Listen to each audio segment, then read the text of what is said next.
Craig got his going first. There we go. I'll leave it to Craig to figure it out first. Thank you both for joining us. Thanks everyone for sticking around for this conversation that we are very honored and excited to host.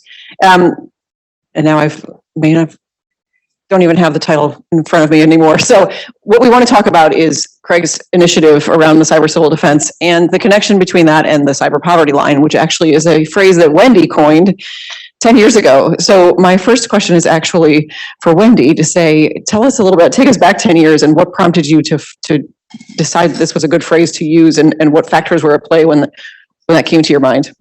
Well, I have to start with a story then, because day working as a CISO for Texas state government, I walked in, I was the only dedicated security person, and they said, we need your budget request by the end of day. So I wrote down $2,000. I think I wanted a logging server and a couple of books. And the person I was reporting to scribbled it out, and she said, where do you think you are, the private sector? So I literally had zero budget and zero people when I started at that agency. Now, after 5 years, I had managed to get an exceptional item approved by the state legislature, and I grew a team of 10. But after I left, things started to crumble again, and they had reductions in force. You know, they removed some of the initiatives that I had started. And so this is all kind of to emphasize how temporary and fragile security is in most of the organizations. And this is something that we don't talk about enough. Although when I do talk about it, people come to me and say, yeah, that's us, don't tell anybody. So it is a big problem. And I chose the word poverty on purpose because the dynamics that lead to organizations not being able to secure themselves are very complicated. It's not just a matter of money, like if you really wanted to, you would spend the money on it. It's not just training, because that's the other go-to that we have. The other factors are capability, what constraints they have in their environment. For example, if you are in healthcare, you cannot let anything, even authentication, get in the way between a doctor and the patient. You just can't. That's just never going to fly. And finally, influence. Most of these organizations don't have the influence that large organizations do. So, you know, at Cisco, we can go to a supplier and say, we're going to need you to fix that, and they do. But when I was at the state of Texas and I went to a small vendor and said, we're going to need you to fix that, they would say either, well, you're the only person who's asked about this, so no, we're not going to do it. Or they would say, we'll fix it if you pay us to fix it. So they're very, very complicated systemic problems that are interfering, that are creating obstacles for security for most organizations. And I feel that we don't understand the problem well enough yet, but it is every bit as complicated as regular poverty. So that's why I chose that. Right now I see that people who are fond of reputational attacks will find something positive and turn it into a negative. So I do think the term poverty may be an attack surface for bad actors dealing in reputation. I love the concept, but I'm overly careful. Yeah, absolutely. And you're right. There are some people who find the term poverty to be negative. I don't personally, but I know a lot of people who do. And also, Kelly Masada at Sightline Security pointed out to me quite correctly that if you self-identify as being under the poverty line, it can mess with your ability and energy to be able to get yourself out of it. So that was 10 years ago, and now here we are, and today we're talking about ransomware, but there are any number of things we could also be talking about: supply chain attacks, insider threats, et cetera, et cetera.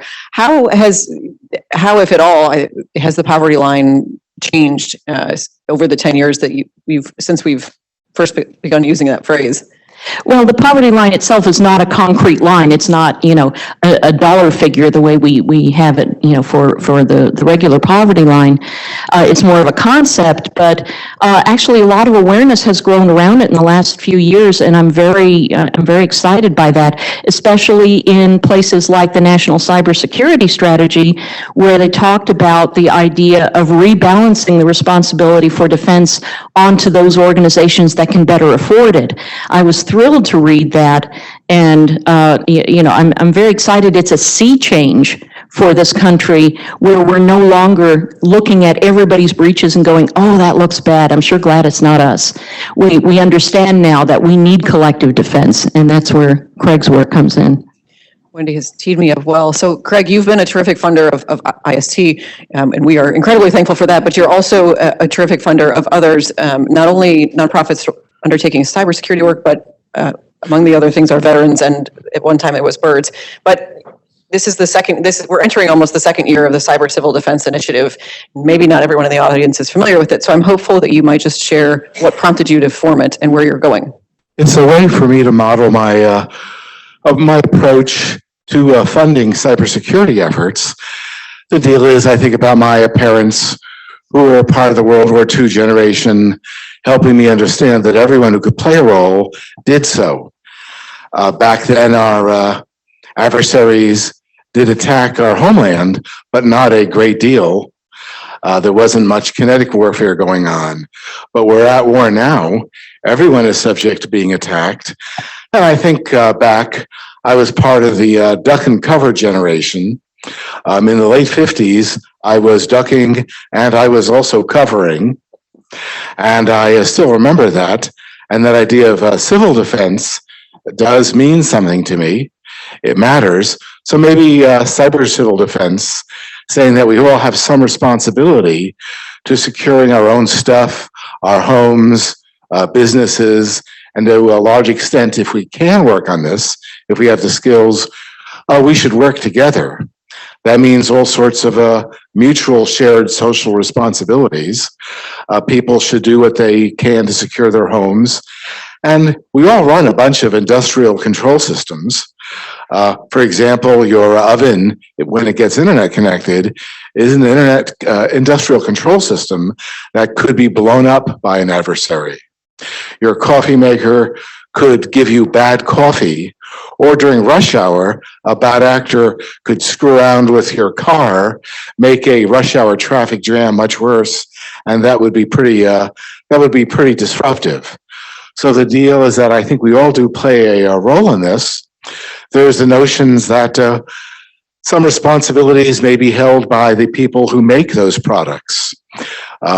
People who design internet-connected products should make a good faith effort, I guess, to make sure that the products are secure. They should consider using memory-safe programming.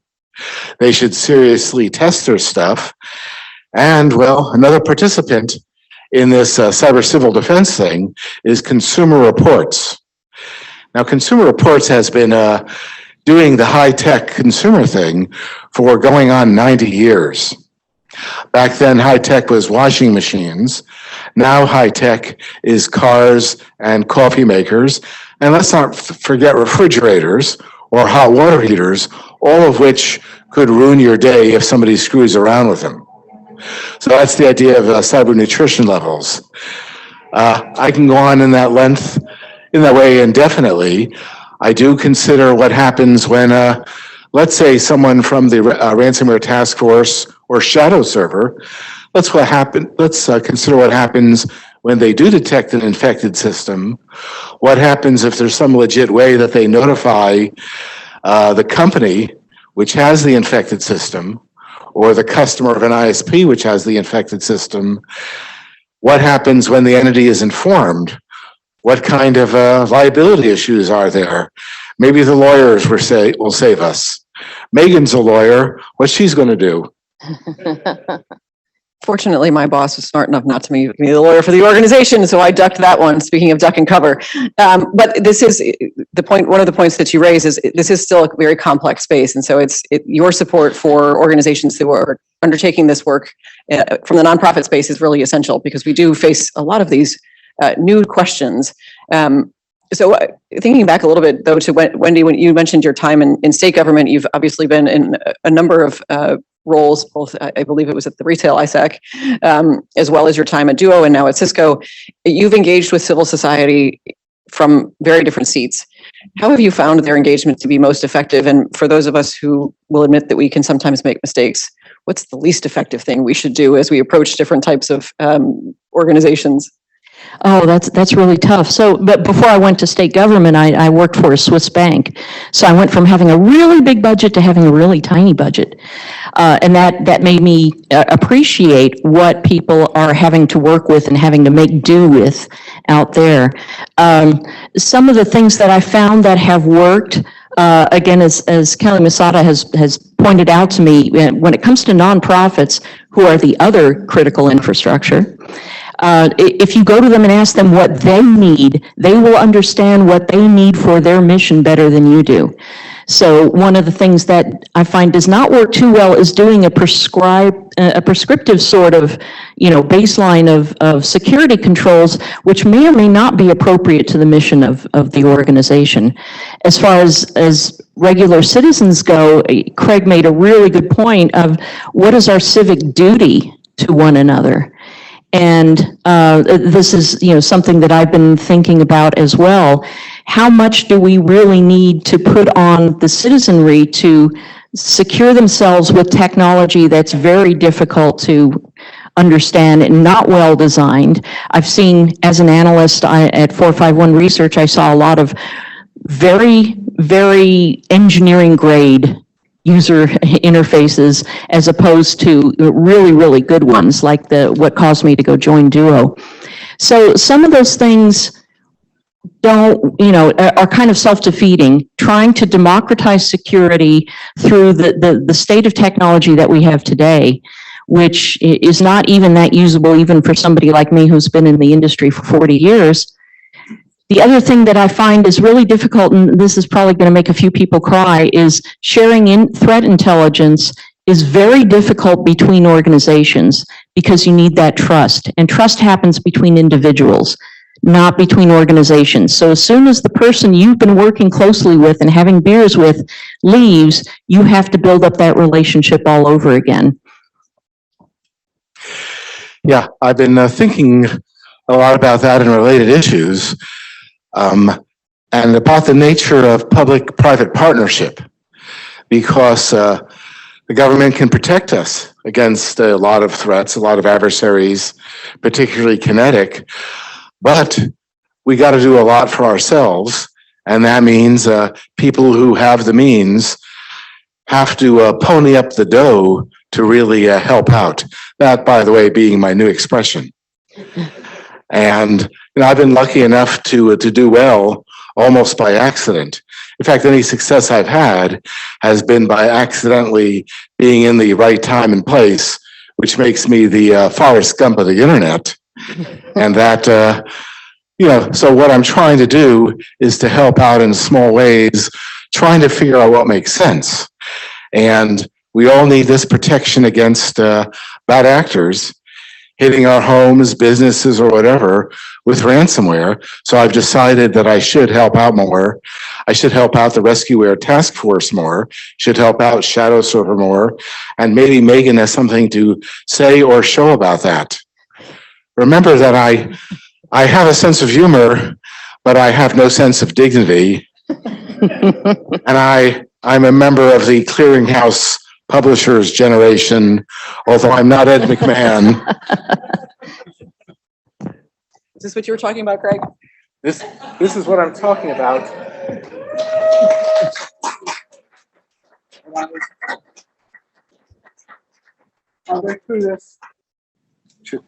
I went through this with veterans' families at an event in Washington about a week ago. So since I also believe in cheap gimmicks,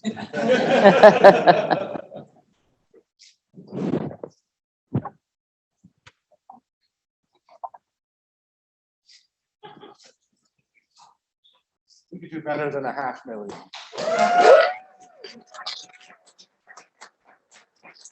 Thank you, Craig. You're nice. I'll give you this. I will take this. No Ed McMahon. Well, your support, we are incredibly grateful for your support. And I know a number of the other nonprofits who are here and participate in the Ransomware Task Force and in the Cyber Civil Defense would not be able to continue to do so without your support. But you did just mention that some of the others need to pony up. So I'm wondering if you want to speak a little bit more or give a greater call to action to those who you think should come to the table as well. I don't really know what I'm doing in that regards. I really am a nerd, and this is a matter of like having social skills. And the social skills are limited to being fairly annoying. And I guess I just have to keep being annoying as long as it takes, to the extent that that will work. Seriously, I grew up with a plastic pocket protector, thick black glasses taped together, no social skills, but I will persist. Well, we're grateful for you persisting, and I think we are going to take a few questions from the audience, but Well, I do want to remind people that, like the Batman says, I'm probably not the nerd you want, but I'm the nerd you got. not true. You're the nerd we want and the nerd we got. So we're, again, We got other nerds here. we do, we're thankful. We're a collection of nerds, and we're quite happy about it, I think. So you're in safe company. Wendy, where do you think we need to most focus to change the poverty line, reduce the poverty line? Thanks to Craig's good support, we are actively, as the task force and the cyber civil defense members, working to do so. But now that you're sitting in industry, and the phrase coiner of this phrase, where can we work better together? Well, I think to start with, as I said, I don't think we understand the scope of the problem yet. I suspect this could be as complicated from an economic, political, social, and cultural perspective, as well as technological, every bit as complicated as, for example, doing healthcare reform. Yeah, which a lot of people will wince at, but I do think it's that complicated. It is not as simple as throwing money at something. It's not a matter of just doing training, because for cybersecurity defense, you need expertise, which is both skills and the experience to know what to do with something you've never seen before, which is what we do every day in cybersecurity, right? We go, well, that just happened. Okay, now what? So this is the sort of thing that we need to look at and attack on a bunch of different levels. But certainly budget is one of them. A typical restaurant maybe has a profit margin of about 5%. You can't spend money on security when you do that. And so there are a lot of different areas where we can work on this. Keeping time. So my timer just went off. That was a perfect segue. So where, Craig, would you like to see the cyber civil defense going next? I think I just need to enlist people to form a coherent whole to the matter. There's a lot of pieces like this. There's an emerging consortium of cyber clinics going around the country. That'll be part of it. There's also education at, I guess, what I'm calling the civilian level. There needs to be a lot of workforce development. All these things got to happen. I'm getting help from the Aspen Cyber Group, getting help from Global Cyber Alliance, getting help from Consumer Reports, and even Common Sense Media. Again, this maybe isn't the right thing for a nerd to try to lead, but a nerd's got to do what a nerd's got to do. Now I'm exhausted of nerd references, by the way. That's okay. We aren't. So I think we'll take a couple of questions, but so folks can happily raise their hand if they have one. Otherwise, I will pose another question. Aha. Catherine, thank you. Thanks. I want to say thanks to Craig for all of his work and generosity. But I'm also wondering, Craig, if you have a call to action for those of us who are, in our communities and in industry, in tech, working on these issues to try to, do that public-private partnership. Is there any call to action that you would have for us? Calls to action are not my strength. Refer to aforementioned references to nerd. The only thing I know how to do is to, I guess, do something by example. And fortunately, the folks at the Consortium of Cyber Clinics may be a part of the solution to that problem. They're not the only ones. There's groups like Girls Who Code, Girl Security, the Girl Scouts, who are putting together organizations which I'm trying to get to talk to each other so that the presence of real stuff constitutes its own call to action. Yes, I think you've assembled under the Cyber Civil Defense initiative a range of stakeholders and a range of capabilities, and I think that's a very great reflection of what we've just been talking about the need for all of us to take a decisive role in better securing our ecosystem. I'm looking to see if there are any other questions. Otherwise, we will probably pause for another photo op, I think. I'm available. I have no dignity. Well, please join me in thanking Wendy and Craig for their time and attention to this issue.